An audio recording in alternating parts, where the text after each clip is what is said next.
Por apacible que sea nuestro aspecto, por pacífico que sea nuestro comportamiento, siempre presentimos la sombra de un demonio furioso. El viejo demonio de la violencia, arrogante, amargado, proclama a gritos su derecho sobre la tierra.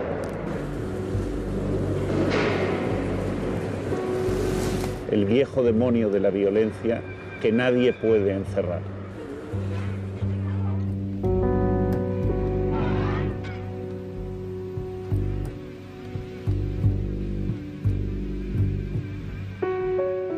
Es verdad que somos violentos porque toda la historia de la humanidad lo demuestra. La cantidad de guerras, la cantidad de crueldades que ha habido demuestran que somos violentos. La justificación ideológica de la violencia, por supuesto, que la multiplica, la incrementa y la hace, digamos, por otra parte, mucho más expansiva, o sea, es decir, la expande socialmente.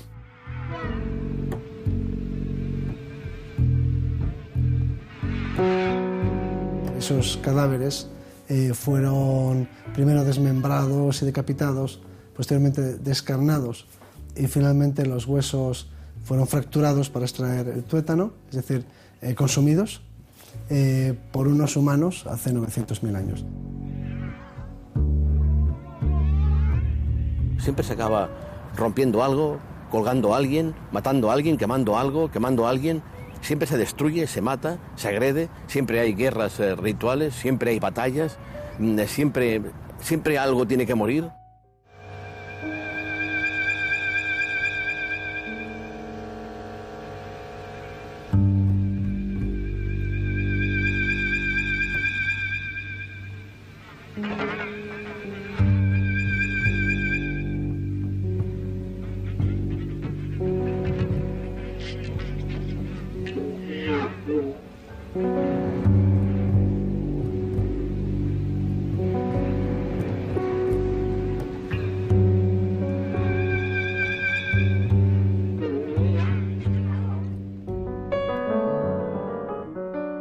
Victoria Camps es catedrática de Filosofía Moral y Política en la Universidad Autónoma de Barcelona.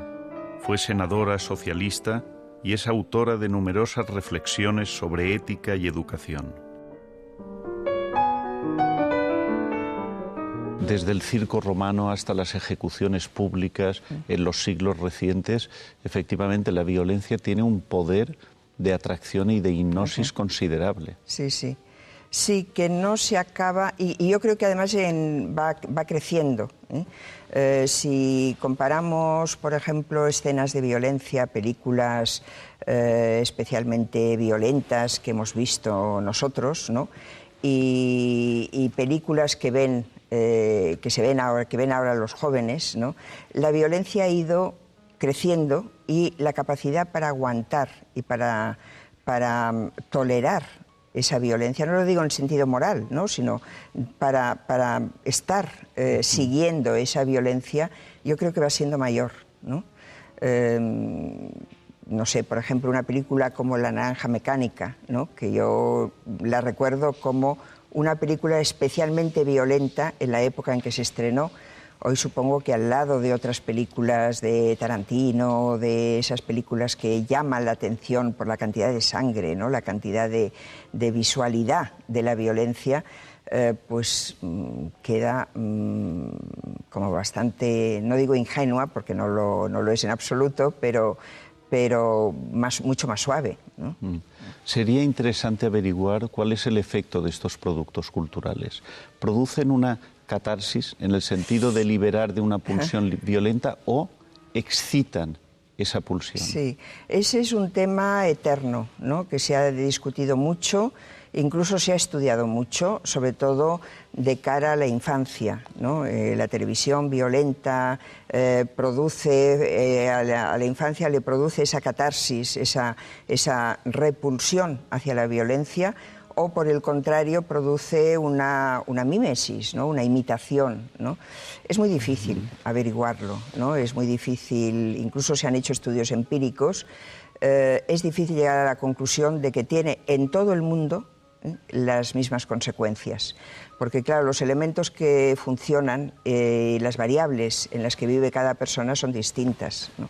Y entonces en unos individuos puede producir ese efecto catártico y en otros puede producir, quizá más débiles psíquicamente o con tendencias a ciertas patologías, pues seguramente produce esa influencia, ¿no? de llegar a imitar lo que se ve.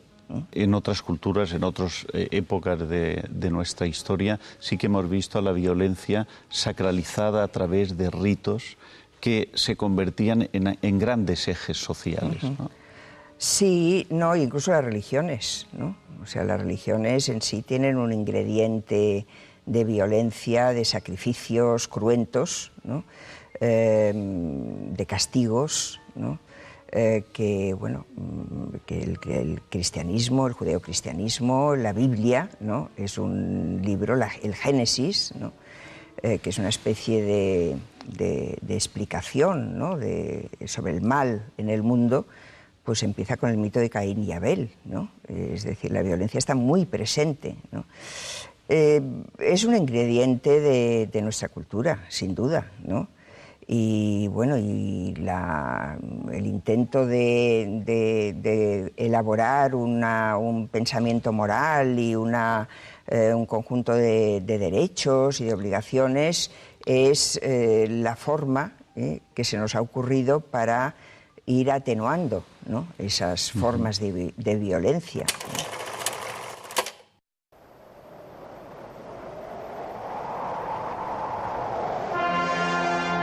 ¡Muévete! ¡Venga! ¡Más deprisa! ¡Muévete! ¡Muévete! Me leí todo eso de la flagelación y la coronación de espinas. Y me videaba a mí mismo prestando una mano, incluso pegando alguna furta que otra y clavándole los clavos, vestido a la última moda de Roma.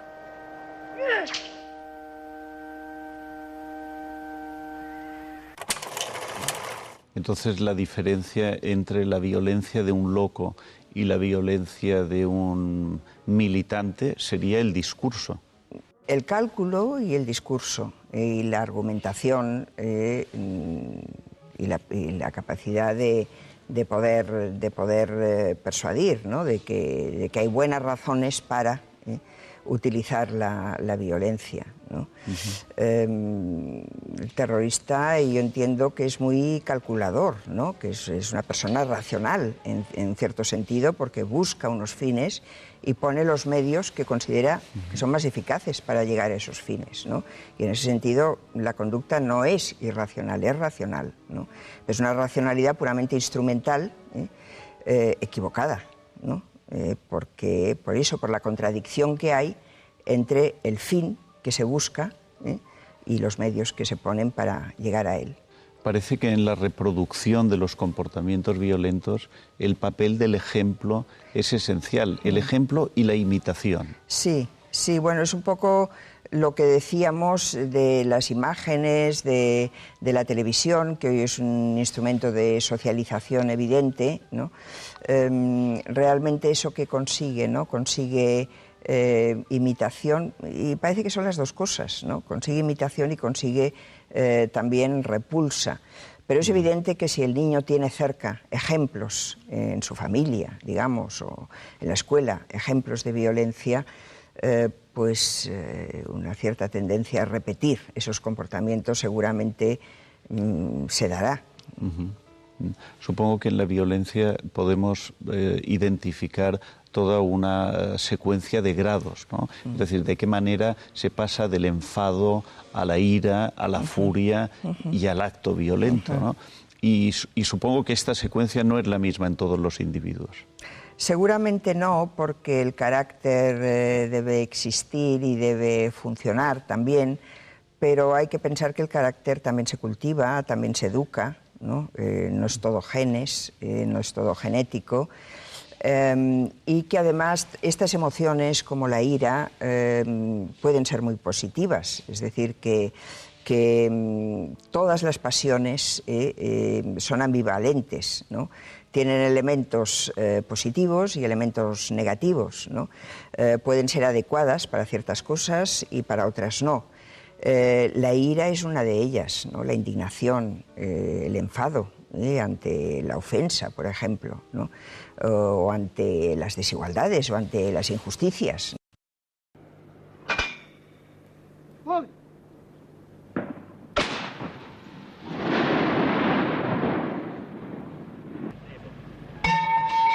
Cuando estalló la guerra yugoslava, comprendimos que la barbarie no había sido desterrada de Europa y que los impulsos más sangrientos podían permanecer escondidos junto a nosotros, como una bestia dormida.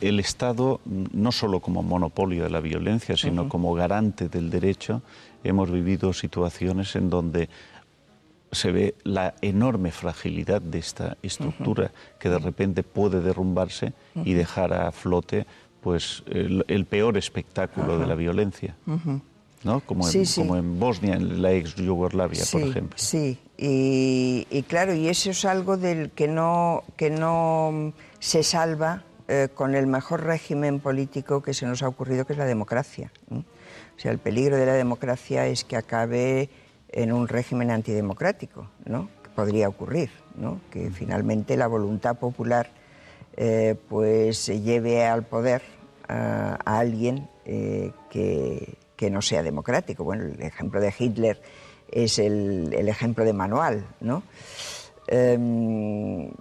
Claro, creo que también tiene que ver con esa ambivalencia, ¿no? Con esa...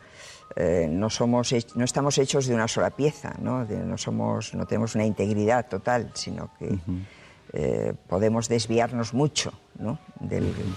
del camino correcto, ¿no? La conciencia de ese peligro permanente, ¿no? Tan cercano al que puede estar amenazándonos, quizás nos haría mucho más sensibles sobre los sacrificios que tenemos que hacer para mantener este pacto social y este Estado, ¿no? No basta con tener buenas instituciones, no basta con tener buenas leyes, no basta con tener un régimen que estructuralmente está bien constituido, ¿no? Hace falta también la buena voluntad por parte de las personas, ¿no? Hace falta que haya personas virtuosas, ¿no? Personas con ganas de colaborar para que eso no se rompa, ¿no? Y cuando digo personas me refiero al ciudadano de a pie, me refiero al político, me refiero al juez, me refiero a cualquiera, ¿no? Es decir, la voluntad de hacer las cosas bien hechas, ¿no? Creo que ese es un elemento que, bueno, que desde la ética está clarísimo, ¿no? Que es fundamental, ¿no? Y no solo que exista todo ese engranaje institucional que parece que es suficiente para que las cosas funcionen bien, pero que en realidad no lo es, ¿no? Si la gente no tiene la voluntad de que funcione bien, ¿no? No habría corrupción si no fuera eso, porque la corrupción está prohibida, quiero decir, es ilegal, ¿no? Y sin embargo hay corruptos, ¿no? En tu libro Virtudes Públicas hacías énfasis en la importancia de esta reflexión. Sí. Cuando dos políticos en el Parlamento pierden las formas y se agreden verbalmente, de alguna manera están invitando a la población a imitar este comportamiento. Sí, están dando mal ejemplo, están haciendo las cosas de una forma que no es la que daría más credibilidad a lo que están diciendo, ¿no? Porque finalmente uno se fija en esa forma incorrecta y deja de prestar atención a aquello que se está diciendo, a aquello que se está discutiendo, o sea que es desviar la atención también.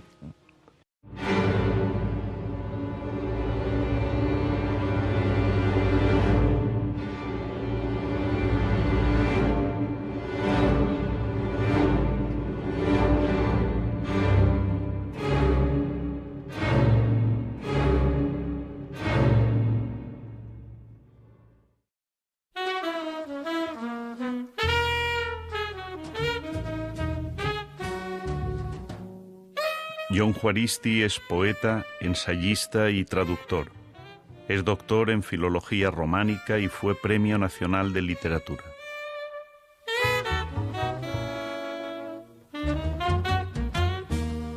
Mira, quisiera empezar esta conversación nuestra sobre la violencia con una cita de Freud, no casual. Dice, cuando empieza el espectáculo sangriento de la Primera Guerra Mundial, algo así: el gran desconocido oculto detrás del destino deberá repetir el experimento de la cultura con otra raza. Desconocía la cita, o por lo menos no la recordaba, es posible que lo haya leído en alguna ocasión, pero si Freud lo dijo así, es que tuvo una intuición realmente muy superior al resto de sus contemporáneos acerca de lo que iba a significar la Gran Guerra. Y exacto, sin conocer ni mucho menos lo que iba a significar la Segunda Gran Guerra como lo que quizás podríamos llamar epifanía del mal. La Segunda Guerra Mundial como epifanía del mal, y creo que está bien visto. Es lo que la diferencia fundamentalmente de esa Gran Guerra, de la Primera Guerra Mundial, donde lo que se dirimían eran cuestiones fundamentalmente de fronteras, cuestiones de nacionalismos, etcétera. En la Segunda Guerra Mundial hay ese componente perversamente, digamos, ideológico. El Holocausto es un componente fundamental, digamos, para entender la Segunda Guerra Mundial como despliegue de un proyecto fundamentalmente antihumano, ¿no? Pero, claro, en el tiempo hay una continuidad, ¿no? Desde 1914 hasta la Segunda Guerra Mundial es un mundo de movilización, un tiempo de movilización, gran movilización de masas enloquecidas, diríamos, por las utopías totalitarias, ¿no? Y el mundo, sobre todo, de la propaganda, que es fundamental, ¿no? El mundo de ese discurso febril que lanza, diríamos, a las masas, a la violencia colectiva, a la violencia generalizada, y donde se difuminan o desaparecen, digamos, las fronteras entre lo militar y lo civil. Yo creo que sí, que efectivamente la Segunda Guerra Mundial tiene algo de esa epifanía o de esa manifestación de un mal, o sea, de lo que Freud diría, de lo que está oculto detrás de la apariencia del acontecimiento. Los campos de exterminio abiertos en el seno de la culta y cristiana Europa demostraron lo que somos capaces de hacer. Las palabras no bastan para comprender el abismo de horror que se abrió bajo nosotros.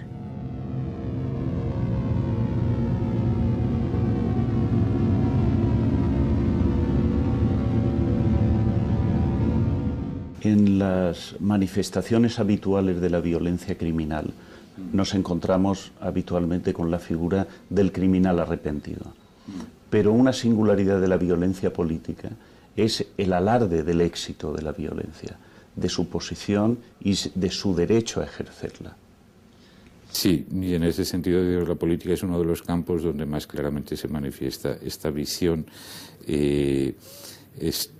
digamos, salvífica o por lo menos esta visión positiva del sacrificio, ¿no? Es decir, el criminal político se ve a sí mismo como una especie de ejecutor sagrado, de ejecutor sagrado de una obligación que lo trasciende, que lo traspasa, y que es decir, lo constituye, diríamos, en una especie de sacerdote o de mediador, digamos, entre la historia y el destino del pueblo, o el destino de la clase social, o el destino del grupo político, digamos, en cuestión.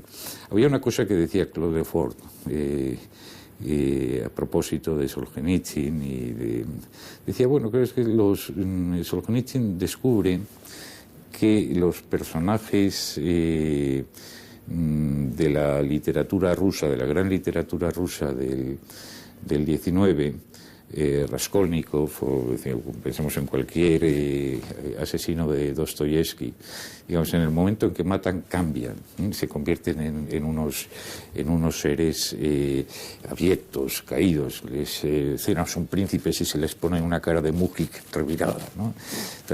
Y sin embargo, digamos, en el terrorista moderno, en el terrorista contemporáneo, la inocencia permanece. La inocencia permanece, ¿no? Es la diferencia entre crimen y castigo, digamos, y los demoniados de Dostoyevsky.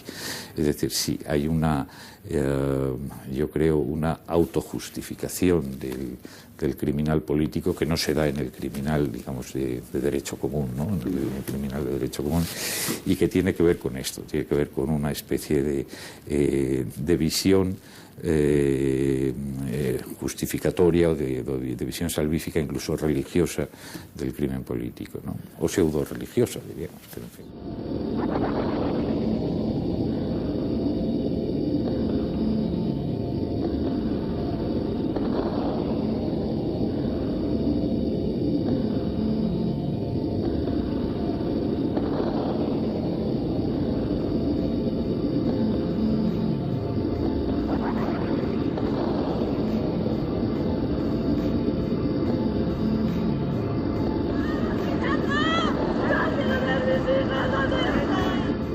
La violencia cruda nos espanta, pero la violencia convenientemente envuelta por un discurso ideológico, nacional, religioso, institucional, va adquiriendo legitimación.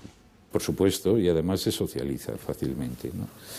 Yo creo que es el mismo Lefort el que dice que los criminales de Shakespeare, de las obras de Shakespeare, llegan a matar con mucho 12, 13 personas. Digamos, póngase una ideología detrás de un criminal y puede llevarse por delante 6 millones, ¿no? o más. Y esto se ha comprobado, yo creo, en el siglo pasado, en el siglo XX, no tanto en el contexto de las guerras, sino en el contexto del terrorismo, ¿no? En las sociedades teóricamente pacíficas o pacificadas de la Europa posterior a la Segunda Guerra Mundial, por ejemplo, donde el terrorismo evoluciona desde una especie de terrorismo selectivo, todavía muy del tipo del terrorismo del 19, hasta, digamos, el terrorismo social, el terrorismo de la esquina de al lado de la calle, digamos, donde todos, digamos, pueden participar también en esa misión salvífica del terrorista. John, una última pregunta doble, y regreso al tema de la violencia terrorista. La primera, ¿por qué le ha costado tanto a la sociedad española amparar y reconocer a las víctimas? Y la segunda, ¿no habrá sido un error que estos ciudadanos se llamen a sí mismos víctimas? Bueno, me interesa más la segunda parte de la pregunta, obviamente, ¿no? Es decir, vamos a ver, la primera cuestión es clara, digamos, es decir, porque la sociedad española es una sociedad poco articulada. En el fondo, digamos, donde hay jirones de sociedad, digamos, más que una sociedad dispuesta, digamos, a reconocer y a reconocer institucionalmente incluso la existencia de un problema de este tipo. Y la otra cuestión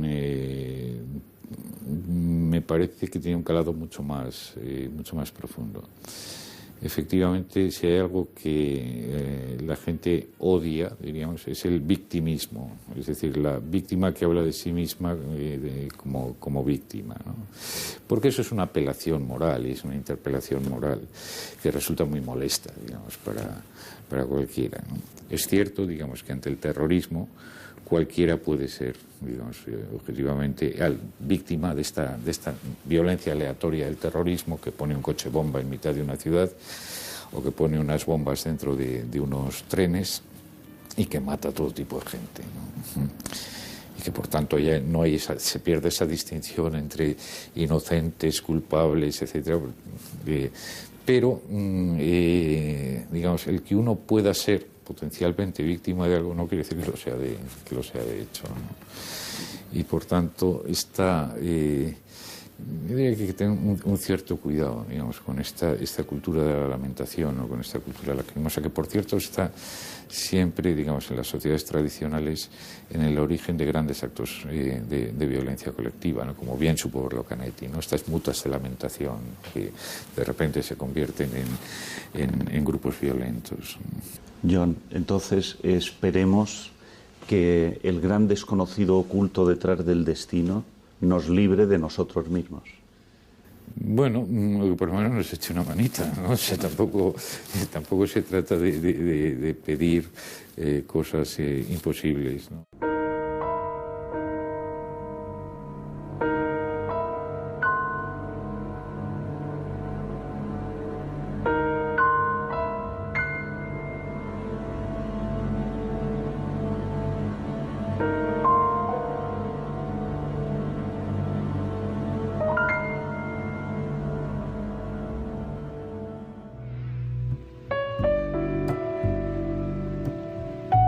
Observa cómo nace, crece y estalla la violencia en el corazón de los hombres. Primero, la verde envidia. Segundo, la ansiosa rivalidad. Tercero, la amarga frustración. Cuarto, el odio larvado. Quinto, la agria difamación. Y sexto, la irreparable agresión.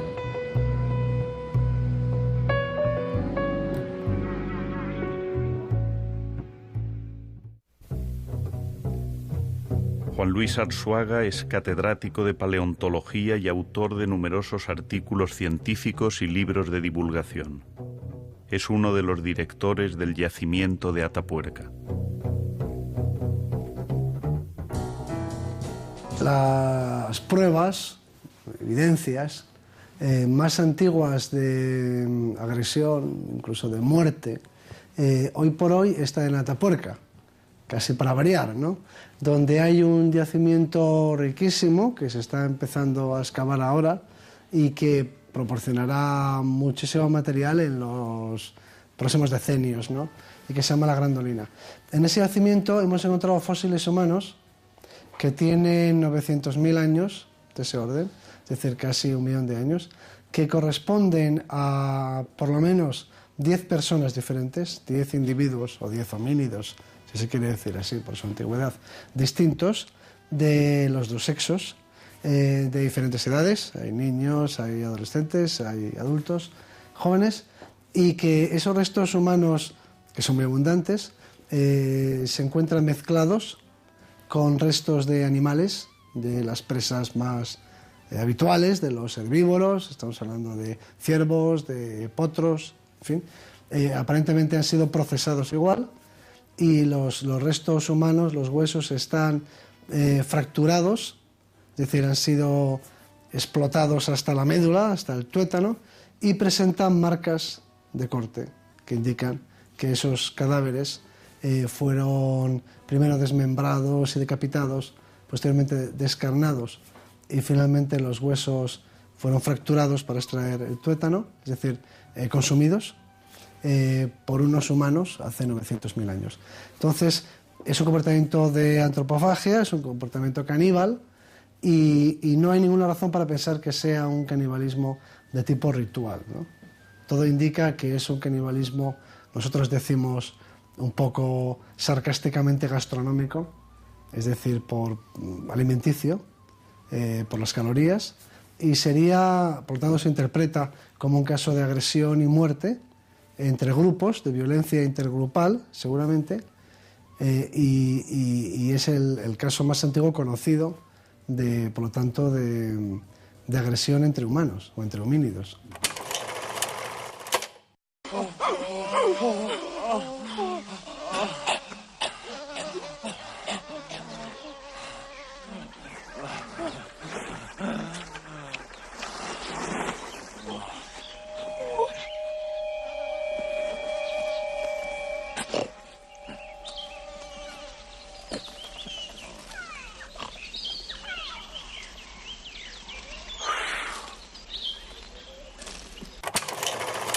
La sospecha de que el canibalismo hubiera sido el pecado original, utilizando la metáfora bíblica, entonces tendría cierto fundamento.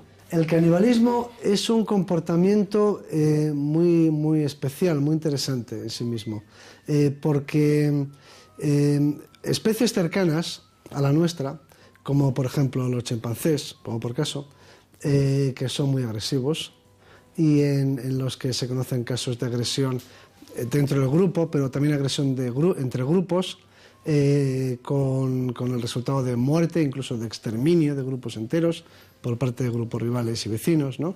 Entonces se han podido cometer esas agresiones y se produce la muerte de los individuos agredidos, pero no se ha visto nunca que sean consumidos por sus agresores, por sus matadores. Simplemente reciben golpes y mueren y hasta ahí son abandonados. Los cadáveres no son consumidos. En nuestra especie, en cambio, el canibalismo, la antropofagia, que está documentado históricamente, suele ser de tipo ritual. Así que es un caso único y por lo tanto un poco desconcertante para el investigador, para buscar una interpretación, ¿no? Pero aquí lo que tenemos es agresión y muerte y consumo, que no se da en otras especies, que pueden matar a sus congéneres en determinadas circunstancias, pero que luego por lo general no los comen. Y en la misma Atapuerca tenemos un yacimiento misterioso. Yo me atrevería a decir que es ahora mismo el mayor misterio de la arqueología, vamos a decirlo así, que es un yacimiento que tiene este 500.000 de años, en el que hemos encontrado los esqueletos completos que estamos excavando, los esqueletos enteros, estos sin marcas de carnicería, sin fracturas, es decir, que no han sido modificados, no han sido alterados, de una treintena de individuos que han sido acumulados en ese lugar, que es una sima, un lugar muy misterioso, en el interior de una cueva, de la Cueva Mayor, como se conoce, y no sabemos por qué. Creemos estar seguros de que esa acumulación la hicieron otros humanos y que fue un comportamiento colectivo, es decir, llevado a cabo un grupo, y que fue un comportamiento de carácter no utilitario, no práctico, sino un comportamiento de esos que significan algo, que se hacen en relación con creencias o actitudes o pensamientos o ideas o mitos o lo que sea. Y por lo tanto nosotros lo interpretamos como un comportamiento simbólico. Creemos que esa acumulación de la sima de los huesos es el santuario más antiguo conocido de la humanidad.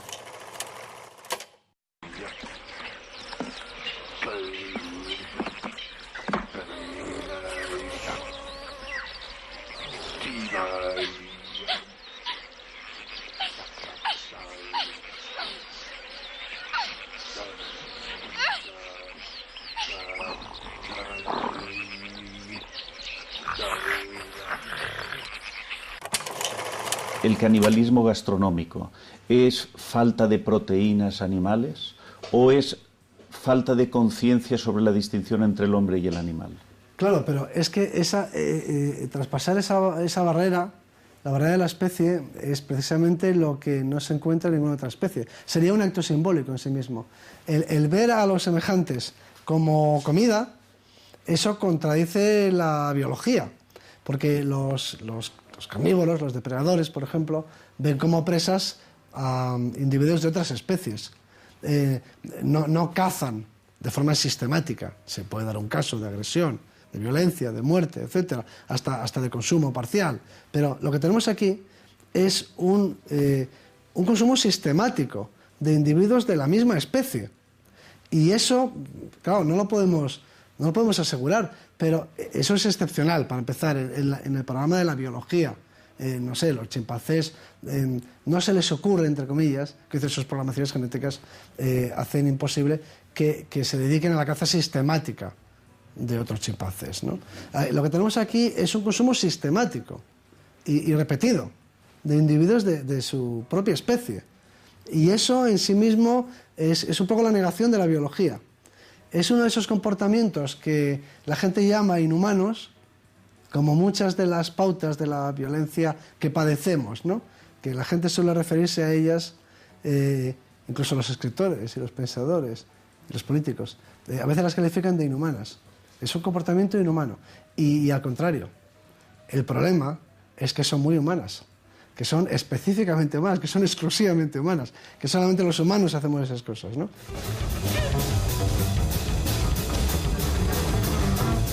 Esta es la peor lección que podemos recibir. Quizá no seamos los hijos predilectos del cielo, sino unos pequeños y salvajes demonios egoístas.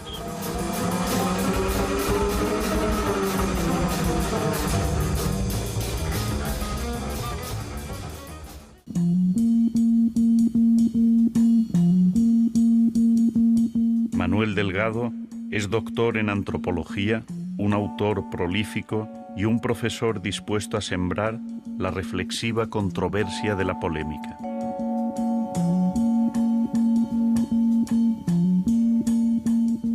La verdad es que si ahora mismo me invitas a hacer un balance de expresiones de cultura popular en el ámbito festivo, pongamos por caso, que no impliquen un factor, un ingrediente de violencia, pues es que la verdad es que no se me ocurriría ninguno. Yo creo que si uno hace un repaso de las prácticas populares, festivas, incluso a nivel cotidiano, veríamos que ninguna atenta de ese principio. Siempre se acaba rompiendo algo, colgando a alguien, matando a alguien, quemando algo, quemando a alguien. Siempre se destruye, se mata, se agrede, siempre hay guerras rituales, siempre hay batallas, siempre algo tiene que morir. Por tanto, en el fondo parece que en efecto la cultura popular viva obsesionada justamente con ese recreamiento de la violencia, a la que atribuye en efecto, no olvidemos, una función social, que es justamente la de ser esa especie de mecanismo base de esa energía que hay disponible siempre, en cualquier momento podía ser recurrida para llevar a cabo una tarea que en el fondo sería de transformación. En la lógica del sacrificio está implícita la idea del trueque. Damos algo para obtener otro bien, comparable o equivalente. Pero es curioso esto del sacrificio, porque hay un requisito que es innegociable en cualquier sacrificio. Es indispensable que la víctima se preste a él, si no, no vale. No deja de ser interesante que en este caso ese acto de violencia suprema, digamos, cuya virtud generadora es insuperable, tenga que tener como requisito que sea la víctima la que en el fondo se preste, se entiende que felizmente, o mismo convencidamente a su propia muerte. Desde luego, un sacrificio en el que la víctima no se preste a su propia muerte no sería un sacrificio, sería una ejecución. Parece que la expresión de risa sardónica proviene de los sacrificados voluntarios, pero reacios a ser víctimas del sacrificio. Si son reacios, o cuando menos si lo parecen, automáticamente el sacrificio no vale, no puede valer, es imposible. Un sacrificio al que la víctima acuda de una manera forzada, y repito, es una ejecución. No es un acto de justicia piacular, no que va. La víctima tiene que entender la necesidad, la urgencia, aunque sea desde el punto de vista de la puesta en escena. ¿Cómo ha construido la modernidad este discurso que tú llamas de acuartelamiento de la violencia, estando la violencia genéticamente incrustada en el comportamiento? Culturalmente incrustada en el comportamiento humano. Ahí estaría su peligrosidad. Ojalá la violencia humana fuera instintiva. Eso, créeme, sería mil veces menos dañino que la violencia que ejercen los seres humanos por razones nada instintivas. Apretar un botón y disparar un misil inteligente contra una ciudad y contra individuos que ni siquiera conoces, que no te han hecho nada, y además ni siquiera estando de mal humor, es algo que no se puede entender bajo ningún concepto. Es una clave que no sea histórica, social y cultural, pero no instintiva. Pero básicamente por eso. Nosotros podemos permitirnos el lujo de pensar que la violencia nunca es una cosa nuestra. A nosotros la violencia nos molesta, nos enturbia esa especie de placidez que creemos que es nuestra materia, la materia primera de nuestra cotidianidad. Me viene en la cabeza todo el cine de David Lynch, ¿no? Que sabes que siempre tiene esa virtud, o el de Haneke, ¿no? Que son autores de cine que justamente tienen esa virtud de ponernos siempre de manifiesto ese fondo oscuro al que la violencia no es nada ajeno. El mundo entero está sometido a condiciones infames de vida, justamente por una violencia estructural y estructuradora, todavía peor, que se ejerce en nombre de nuestro bienestar y que nos permite, en efecto, pues abominar de la violencia tantas veces como sea menester, sin ser conscientes que nuestra forma de vida se levanta, existe, porque la violencia se ejerce contra miles, millones de seres humanos y contra el planeta en su conjunto. Entonces, ¿no considerarías que estas formas domésticas de violencia sean manifestaciones patológicas, sino quizás estallidos por esa presión de negación? La violencia implica básicamente un acto de comunicación. Yo por supuesto que no creo que sea ni mucho menos el más recomendable, pero la violencia nunca es gratuita. La violencia básicamente es una forma de comunicación y los actos de violencia funcionan básicamente como si fueran signos o monedas. Es decir, están concebidos para circular. De hecho, si nos fijamos en el lenguaje que empleamos en la vida cotidiana para dar cuenta de los agravios de los que somos víctimas, ya indica una concepción, bueno, literalmente contable de la violencia. Me las pagarás todas juntas, ajustaremos cuentas, nos veremos las caras, como si fuera una especie de eso, digamos, de debe y haber, que debe ser siempre más o menos equilibrado. O no, porque en el fondo ese tipo de, digamos, de dádiva, de don, hecho de bienes, no de bienes, sino de males, siempre acaba pagándose con usura. Siempre, digamos, devuelves más de lo que te han dado. Vamos, Ray, vamos, Ray.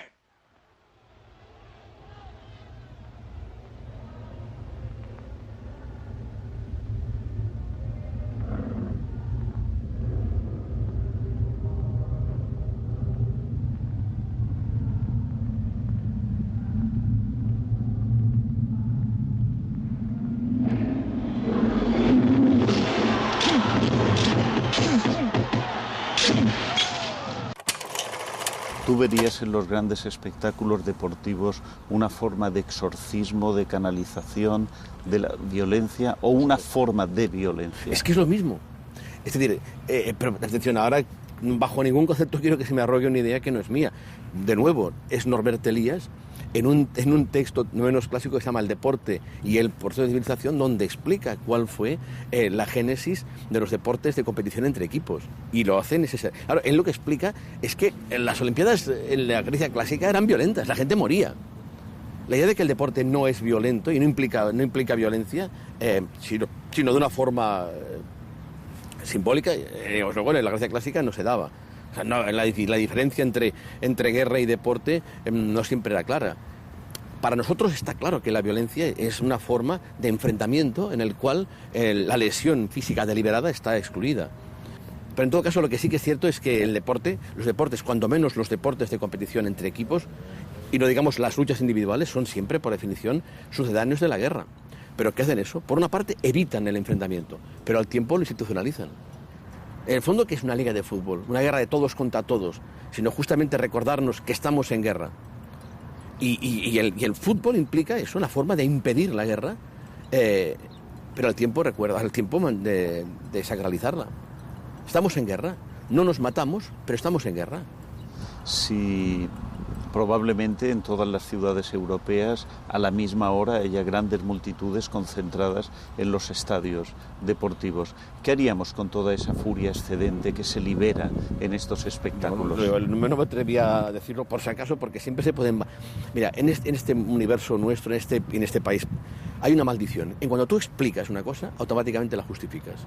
Yo ahora creo que nos corresponde a la gente que trabajamos en ciencias sociales es explicar los fenómenos sociales socialmente.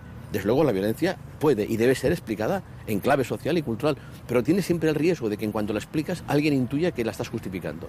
Y tienes toda la razón. Claro, si de pronto no existieran ámbitos en los que la violencia recibe el derecho a existir, aunque sea de una forma alarmada, los deportes y las fiestas, que son su pariente cercano, pues vete a saber tú dónde existiría. ¿Y por qué la dificultad para identificar y reconocer estos síntomas? ¿Qué es lo que queremos negar con esta ceguera programada? Pues concebir la realidad como un western en el que siempre estamos del lado de los buenos y que podemos permitirnos el lujo de distribuir lecciones de ética, convertirnos en ejecutores de principios morales y en efecto tener siempre la convicción de que escogemos el lado correcto, que detesta la violencia. Pero eso es parte de la comedia. Y es muy difícil reconocer que no tenemos ninguna garantía, que en ciertas circunstancias cualquiera de nosotros podía pronto descubrirse como lo que ahora ni siquiera se imagina. Pero que yo qué sé, qué contingencia individual o colectiva podría perfectamente llevarnos a ello. Es que está la gente que ha llevado a cabo atrocidades inimaginables, el torturador, por ejemplo, en una dictadura no es un monstruo, no es un ser abyecto, lo es desde el punto de vista moral, si quieres, ahora, pero estoy seguro que él piensa que él es un funcionario y que lleva a cabo su trabajo incluso por el bien de las víctimas. Eso sí que, digamos, es lo que nos descoloca. El tipo ese no es un tipo violento. Mata a miles de personas, pero no es que no sea violento, es que ni siquiera está de mal humor. No tiene otra cosa, es su trabajo. Mata gente. Actúa de una forma, pero repito, ahí no hay violencia. No, digamos, tú no dirás jamás que ese piloto es un tipo violento, no es violento. Podrá ser, digamos, un asesino en masa, pero violento, de nada, hombre, para nada. Es más, sería incapaz de matar a una mosca.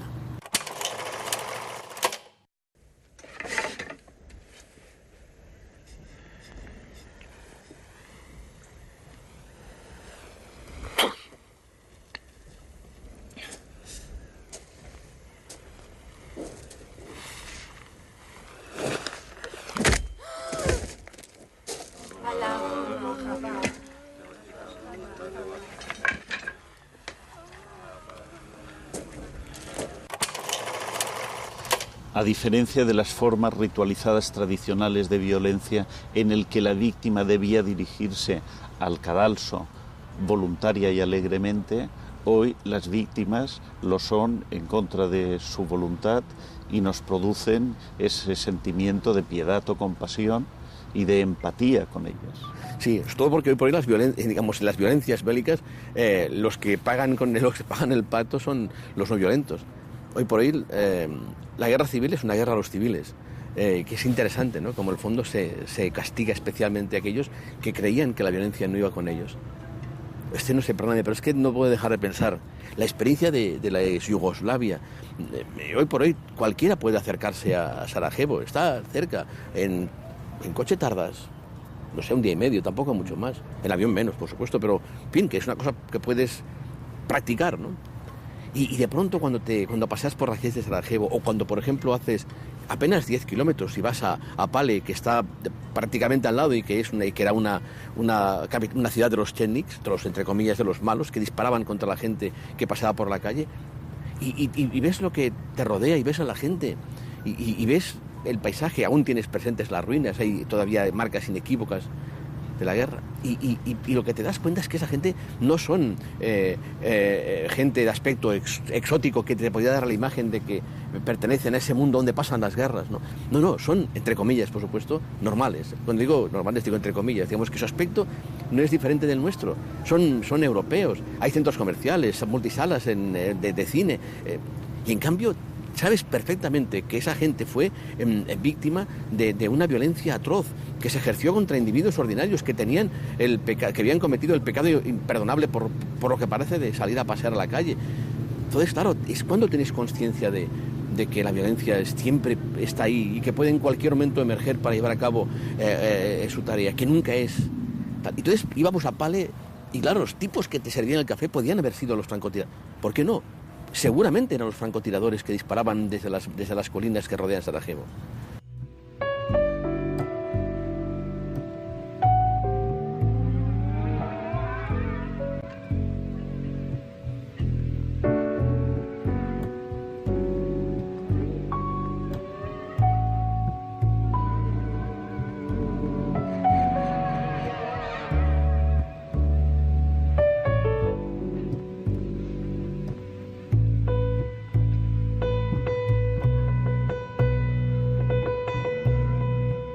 Victoria Camps considera que todas las pasiones son ambivalentes y que en ciertos casos puede ser correcto indignarse.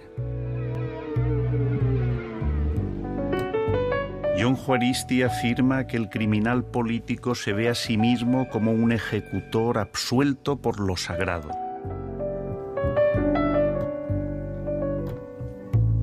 Juan Luis Arzuaga ha descubierto en las primeras huellas del hombre la marca de una pasión caníbal.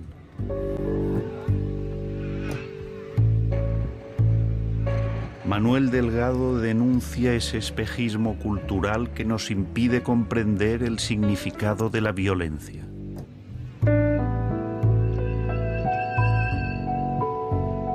La cultura es un exorcismo contra la violencia, desde el teatro hasta los espectáculos deportivos. No siempre se consigue, pero no queda otro remedio, o cultura o destrucción. La furia de los hombres contra los hombres necesita ser conjurada, confundida y engañada.